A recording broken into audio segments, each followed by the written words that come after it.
Hi hello ನಮಸ್ಕಾರ, welcome back to my channel happy home maker. ಇವತ್ತಿನ ವಿಡಿಯೋದಲ್ಲಿ ನಾನು ನಿಮ್ಮ ಜೊತೆಗೆ ಕೆಲವೊಂದು ಕಿಚನ್ ಟ್ರಿಕ್ಸ್ ಮತ್ತು ಟಿಪ್ಸ್ನ ಶೇರ್ ಮಾಡ್ತಾ ಇದ್ದೀನಿ. ಡೈಲಿ ಲೈಫಲ್ಲಿ ಇದನ್ನು ಅಪ್ಲೈ ಮಾಡೋದ್ರಿಂದ ಕೆಲಸಗಳು ತುಂಬಾ ಸುಲಭ ಆಗುತ್ತೆ. ಹಾಗಾಗಿ ನನಗಂತೂ ತುಂಬಾ ಯೂಸ್ಫುಲ್ ಆಗಿದೆ. ನಿಮಗೂ ಕೂಡ ಇದರಿಂದ ಯೂಸ್ ಆಗಬಹುದು ಅಂತ ಅಂದ್ಕೊಂಡು ಈ ಒಂದು ವಿಡಿಯೋನ ನಿಮ್ಮ ಜೊತೆಗೆ ಶೇರ್ ಮಾಡ್ತಾ ಇದ್ದೀನಿ. ಹಾಗಾದರೆ ಲೇಟ್ ಮಾಡೋದು ಯಾಕೆ, ಬನ್ನಿ ವಿಡಿಯೋನ ಸ್ಟಾರ್ಟ್ ಮಾಡೋಣ.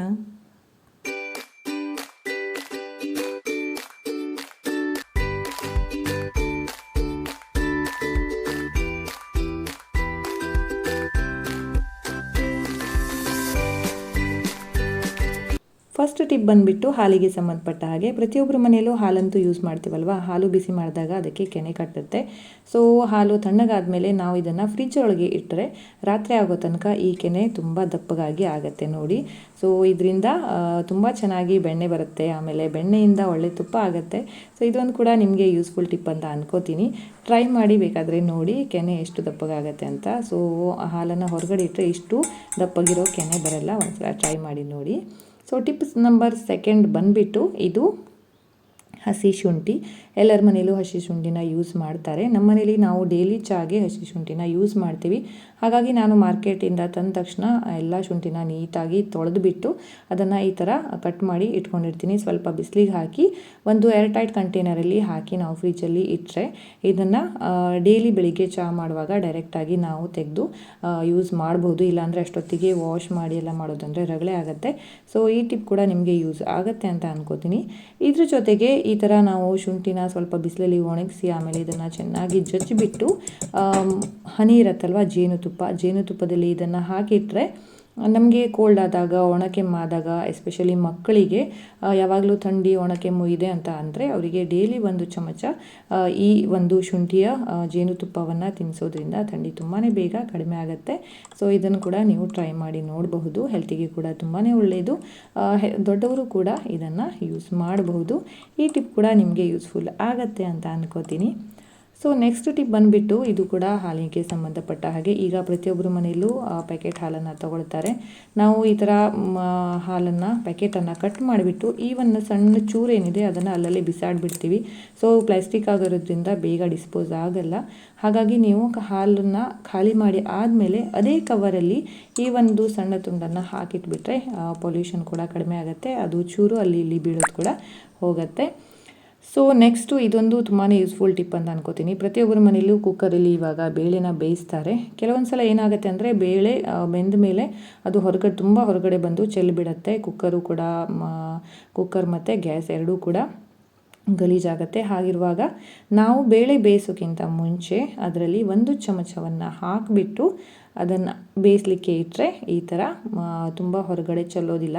ಅಂತ ಅಂದರೆ ಈಗ ನೋಡಿ, ನಾನು 1 ಚಮಚ ಹಾಕಿಬಿಟ್ಟೆ, ಇಲ್ಲಿ ವಿಷಲನ್ನು ತೆಗಿತಾ ಇದ್ದೀನಿ. ಹೀಗೆ ಮಾಡೋದ್ರಿಂದ ಹೊರಗಡೆನೇ ಬರಲ್ಲ ಅಂತ ಅಲ್ಲ, ಆದರೆ ಫುಲ್ ಮುಚ್ಚಳದಿಂದ ಕೆಳಗೆ ಎಲ್ಲ ಉಕ್ಕಿ ಹರಿಯೋದಿಲ್ಲ. ಸೊ ಅಷ್ಟೊಂದು ರಾಡಿ ಆಗಲ್ಲ. ಇದು ಕೂಡ ಒಂದು ಯೂಸ್ಫುಲ್ ಟಿಪ್ಸ್. ನೀವು ಕೂಡ ಖಂಡಿತವಾಗಿ ಟ್ರೈ ಮಾಡಿ ನೋಡಿ. ನೆಕ್ಸ್ಟ್ ಟಿಪ್ ಅಂತ ಅಂದರೆ ಕಿಚನಲ್ಲಿ ಸಿಂಕ್ ಇರುತ್ತಲ್ವ, ಆ ಸಿಂಕ್ ಹತ್ರ ಈ ಥರ ಒಂದು ಸಣ್ಣದಾದರೆ ಸಣ್ಣದು ಒಂದು ಹ್ಯಾಂಡ್ ವಾಶನ್ನು ನೀವು ಇಟ್ಕೊಂಡ್ರೆ ನಾವು ಕುಕಿಂಗ್ ಮಾಡಲಿಕ್ಕೆ ಸ್ಟಾರ್ಟ್ ಮಾಡೋಕ್ಕಿಂತ ಮೊದಲು, ಇಲ್ಲಾಂದರೆ ಕೈಗೇನಾದರೂ ಎಣ್ಣೆ ಆದರೆ, ಕಲೆ ಆದರೆ ನಾವು ಅಲ್ಲೇ ಹ್ಯಾಂಡ್ ವಾಶನ್ನು ಮಾಡ್ಕೋಬೋದು. ಅದಕ್ಕಾಗಿ ಮತ್ತೆ ಬೇರೆ ಸಿಂಕನ್ನು ಹೊಡ್ಕೊಂಡು ಹೋಗುವಂತಹ ಪ್ರಮೇಯ ಬರಲ್ಲ.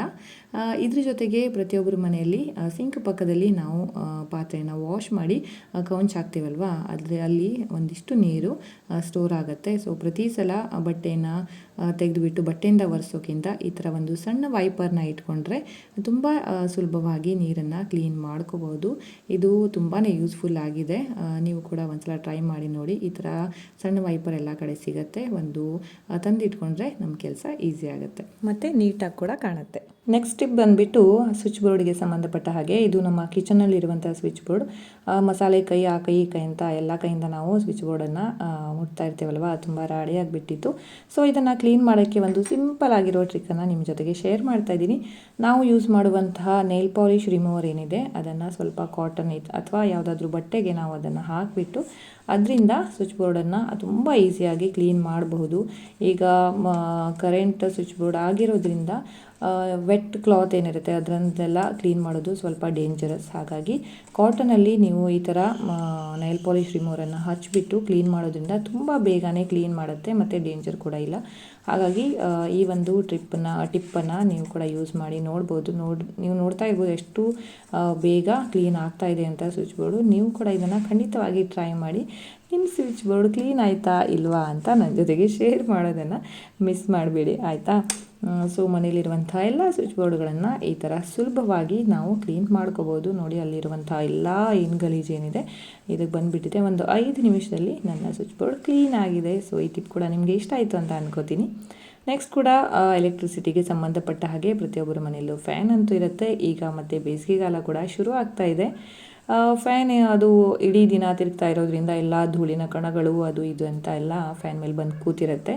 ಹೀಗಿರುವಾಗ ಫ್ಯಾನ್ ಸ್ಪೀಡ್ ಏನಿದೆ ಅದು ಕಡಿಮೆ ಆಗಿಬಿಡುತ್ತೆ.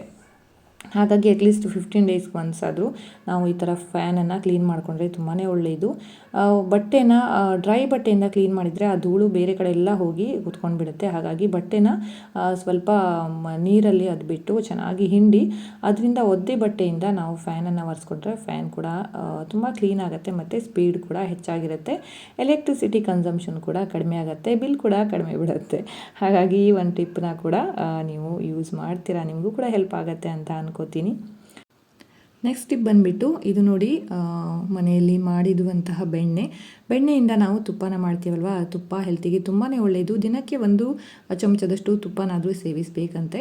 ಇಲ್ಲಿ ಸಮಸ್ಯೆ ಬರೋದು ತುಪ್ಪ ಮಾಡಿ ಆದಮೇಲೆ ಪಾತ್ರೆನ ಹೇಗೆ ಕ್ಲೀನ್ ಮಾಡೋದು ಅಂತ. ಸೊ ಅದಕ್ಕೆ ಒಂದು ಸುಲಭವಾದ ಟ್ರಿಕ್ಸ್ನ ನಿಮ್ಮ ಜೊತೆಗೆ ಶೇರ್ ಮಾಡ್ತಾ ಇದ್ದೀನಿ. ಪಾತ್ರೆಯಲ್ಲಿ ನಾನು ಬಿಸಿನೀರನ್ನು ಹಾಕ್ಕೊಂಡಿದ್ದೀನಿ. ಗೀಝರಿಂದ ಬಿಸಿನೀರನ್ನು ತಂದು ಹಾಕ್ಕೊಂಡ್ಬಿಟ್ಟು ಗ್ಯಾಸ್ ಮೇಲೆ ಇಟ್ಬಿಟ್ಟು ಗ್ಯಾಸನ್ನು ಆನ್ ಮಾಡಿ ಈಗ ಅದರಲ್ಲಿ ಒಂದು ಸಣ್ಣ ಹುಳಿನ ಹಾಕ್ಕೊಂಡಿದ್ದೀನಿ. ಅದ್ರ ಜೊತೆಗೆ ಒಂದು ಹಿಡಿ ಉಪ್ಪನ್ನು ಕೂಡ ಹಾಕಿದ್ದೀನಿ. ಉಪ್ಪು ಹಾಕೋದು ಮಿಸ್ ಆಗಿಬಿಟ್ಟಿದೆ, ಪೌಸ್ ಆಗಿಬಿಟ್ಟಿದ್ದು ವಿಡಿಯೋ ಮಾಡುವಾಗ. I am really sorry. ಒಂದು ಹಿಡಿ ಉಪ್ಪನ್ನು ಹಾಕಿಬಿಟ್ಟು ಒಂದು 5 ನಿಮಿಷ ನಾವು ಒಲೆ ಮೇಲೆ ಇಟ್ಟರೆ ನೋಡಿ, ಇವಾಗ ನೀರು ತಣ್ಣಗಾದ ಮೇಲೆ ನಾನು ಗಿಡಕ್ಕೆ ಹಾಕ್ಕೊಂಡು ಬಂದಿದ್ದೀನಿ. ಎಷ್ಟು ಆಲ್ರೆಡಿ ಕ್ಲೀನ್ ಆಗಿದೆ. ಸೊ ತುಂಬ ಏನು ಕಷ್ಟಪಡಬೇಕಾಗಿಲ್ಲ. ಒಂದು ಸ್ವಲ್ಪ ಸಬೀನಾನ ಹಾಕಿ ನಾವು ಸ್ಕ್ರಬ್ಬರಿಂದ ಇದನ್ನು ತಿಕ್ಕಿದರೆ ತುಂಬ ಬೇಗನೆ ಪಾತ್ರೆ ಕ್ಲೀನ್ ಆಗಿಬಿಡುತ್ತೆ. ಇಲ್ಲಾಂದರೆ ತುಪ್ಪದ ಜಿಡ್ಡು ತೆಗಿಲಿಕ್ಕೆ ತುಂಬಾ ಕಷ್ಟ ಆಗುತ್ತೆ, ಕೈ ನೋವು ಬರುತ್ತೆ ವಿನಃ ಆ ಜಿಡ್ಡಂತೂ ಕ್ಲೀನ್ ಆಗಲ್ಲ.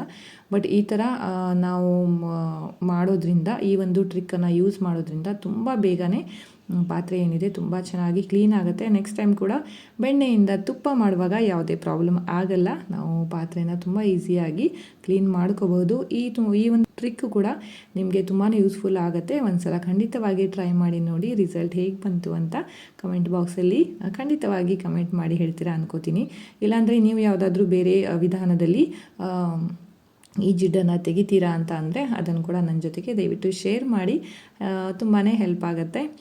ಸೊ ಈ ಥರ ಇದು ತುಪ್ಪ ಮಾಡುವಾಗ ಯೂಸ್ ಮಾಡುವಂಥ ಸೌಟನ್ನು ಕೂಡ ನಾನು ಅದೇ ನೀರಲ್ಲಿ ಹಾಕಿ ಇಟ್ಟಿದ್ರಿಂದ ತುಂಬ ಚೆನ್ನಾಗಿ ತುಂಬ ಬೇಗನೆ ಕ್ಲೀನ್ ಆಗುತ್ತೆ.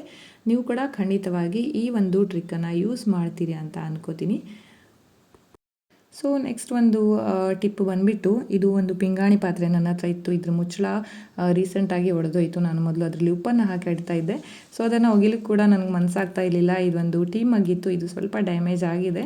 ಸೊ ಎರಡೂ ಕೂಡ ನನ್ನ ಫೇವ್ರೇಟ್. ಇದನ್ನು ಮತ್ತೆ ರೀಯೂಸ್ ಹೇಗೆ ಮಾಡ್ಬೋದು ಅಂತ ಥಿಂಕ್ ಮಾಡಿ ನಾನು ಈ ಥರ ಇದರಲ್ಲಿ ಕಿಚನಲ್ಲಿ ಯೂಸ್ ಆಗುವಂತಹ ಕತ್ರಿ ಇರ್ಬೋದು, ಪೀಲರ್ ಇರ್ಬೋದು, ನೈಫ್ ಇರ್ಬೋದು, ಇದನ್ನೆಲ್ಲ ಹಾಕಿಬಿಟ್ಟು ಇಡ್ತಾ ಇದ್ದೀನಿ. ಸೊ ನೋಡಲಿಕ್ಕೂ ತುಂಬ ಚೆನ್ನಾಗಿ ಇರುತ್ತೆ ಮತ್ತು ಎಲ್ಲ ನಮ್ಗೆ ಏನು ಬೇಕೋ ಎಲ್ಲ ಐಟಮ್ ಕೂಡ ಒಂದೇ ಕಡೆ ಸಿಗುತ್ತೆ. ಆಮೇಲೆ ಇದು ಪಾತ್ರೆ ಇದೆ, ಇದನ್ನು ಏನು ಮಾಡೋಣ ಅಂತ ಥಿಂಕ್ ಮಾಡ್ತಾ ಇದ್ದಾಗ ನನಗೊಂದು ಇನ್ನರ್ ಪ್ಲ್ಯಾಂಟ್ ಮಾಡೋದಿತ್ತು.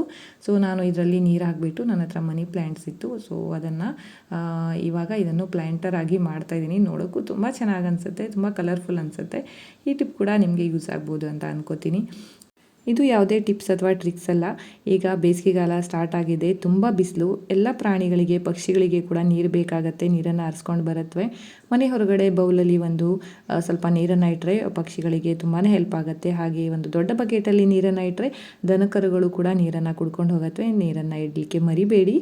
ಹಾಗೆ ಈ ವಿಡಿಯೋ ನಿಮಗೆಲ್ಲ ಇಷ್ಟ ಆಯಿತು ಅನ್ಕೋತೀನಿ. ವಿಡಿಯೋ ಇಷ್ಟ ಆದರೆ ಲೈಕ್ ಮಾಡಿ. ನನ್ನ ಚಾನಲನ್ನು ಇನ್ನೂ ಸಬ್ಸ್ಕ್ರೈಬ್ ಮಾಡಿಲ್ಲ ಅಂದರೆ ದಯವಿಟ್ಟು ಸಬ್ಸ್ಕ್ರೈಬ್ ಮಾಡಿ. ಬೆಲ್ ಬಟನ್ನ ಪ್ರೆಸ್ ಮಾಡೋಕ್ಕೆ ಮರಿಬೇಡಿ. ಮತ್ತೊಂದು ವಿಡಿಯೋದೊಂದಿಗೆ ಸಿಗೋಣ. ಅಲ್ಲಿಯವರೆಗೂ ನಮಸ್ಕಾರ.